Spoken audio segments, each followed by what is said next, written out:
Bonjour, bienvenue sur Objectif Math. Dans cet exercice, on demande de déterminer la nature de la série de termes générale moins 1 exposant n divisé par logarithme népérien de 1 plus racine carrée de n. Vous devriez maintenant mettre la vidéo sur pause et chercher à résoudre l'exercice par vous-même.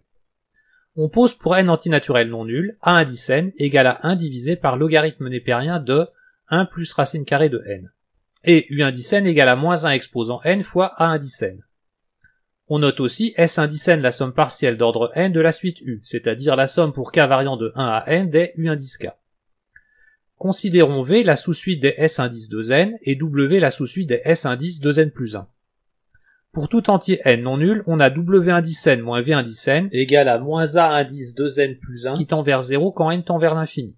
V indice n plus 1 moins V indice n est égal à S indice 2n plus 2 moins S indice 2n, c'est-à-dire égal à A indice 2n plus 2 moins A indice 2n plus 1, qui est négatif. Donc la suite V est décroissante. Et W indice n plus 1 moins W indice n est égal à S indice 2n plus 3 moins S indice 2n plus 1, qui est égal à moins A indice 2n plus 3 plus A indice 2n plus 2, qui lui est positif. Donc la suite W est croissante. Les deux suites V et W sont donc adjacentes. Donc les deux sous-suites S indice 2n et S indice 2n plus 1 sont convergentes et ont la même limite.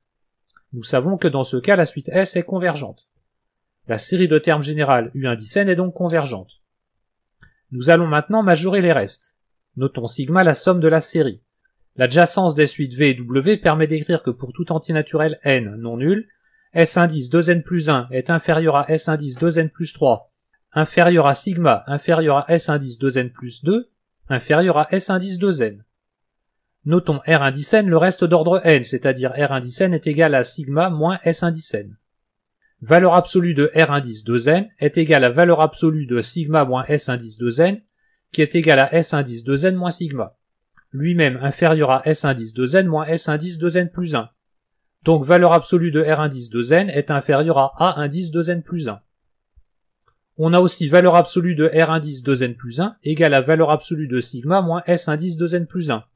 Qui est égal à sigma moins S indice 2n plus 1, et qui est inférieur à S indice 2n plus 2 moins S indice 2n plus 1, donc inférieur à A indice 2n plus 2. On obtient que pour tout entier naturel n, valeur absolue de R indice n est inférieure à A indice n plus 1.